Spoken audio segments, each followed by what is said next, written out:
Terrifying time for the Israelites. Pharaoh had ordered every baby boy to be killed out of the way. But one mother, Jochebed, refused to give up hope. No. She placed her baby in a basket and set him afloat on the Nile, praying for a miracle. Pharaoh's daughter found the basket and was moved with compassion. What a beautiful baby. She decided to raise him as her own. You belong to me now, and I will name you Moses. And so Moses, a Hebrew boy, was raised as an Egyptian prince. Years later, Moses discovered his true identity, and he witnessed the cruel reality of his people's suffering. Seeing an Egyptian beating an Israelite enraged him. He acted in anger, killing the man. Fearing for his life, Moses fled Egypt and found refuge in the land of Midian.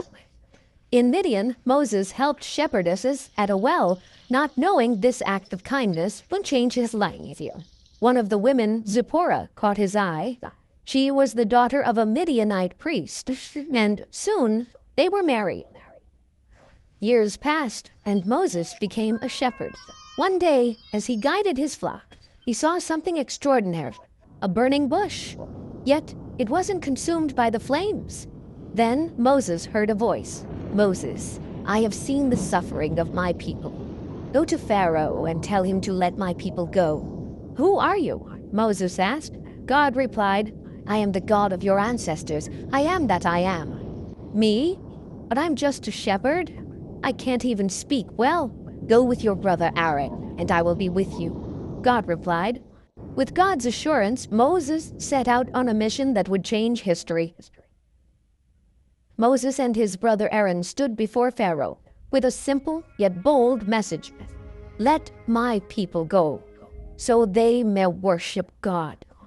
Who is this God of yours? I will not let them go, Pharaoh replied. Pharaoh's heart was hard, so God sent 10 plagues to show his power, bringing devastating consequences upon Egypt. The land was consumed by chaos. God turned the Nile into blood first, killing the fish and leaving the Egyptians without clean water. Then frogs invaded every corner of Egypt, even Pharaoh's palace. Next came the gnats, tiny but relentless, swarming everywhere and causing misery. Soon, flies filled the air, swarming homes, palaces alike, adding to Egypt's torment.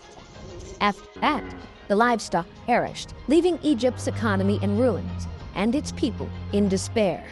Painful boils appeared on the skin of Egyptians, sparing no one, from commoners to Pharaoh himself. Great hailstorms battered the land, flattening crops and homes, leaving destruction in their wake. Locusts devoured what little was left, leaving Egypt barren and broken. For 3 days, darkness covered Egypt, so thick that no one could see or move. The final plague struck Egypt's firstborn. After the 10th plague, Pharaoh saw the power of God. His people were devastated, and reluctantly, he ordered the Israelites to leave Egypt. The Israelites moved swiftly, gathering all they owned. They carried with them the bones of Joseph, fulfilling the promise made generations ago. But as the Israelites left, Pharaoh's heart hardened once again.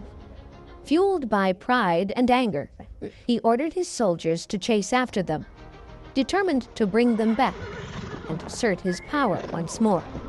Pharaoh's army pursued them relentlessly, the chariots racing across the desert. The Israelites, with the Red Sea before them and Pharaoh's army closing in, feared the worst.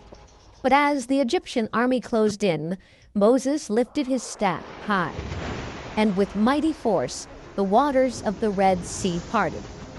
The Israelites rushed through the path in the Red Sea, their hearts racing as the walls of water loomed ominously on either side.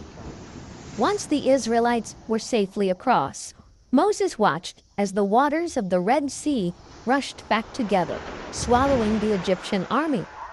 In that moment, God's power was made clear to all as the Israelites saw their enemies defeated, and they were finally free.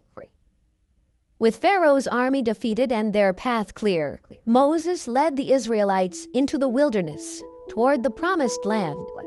Then, from among them, a voice rose, strong, joyous, and filled with praise.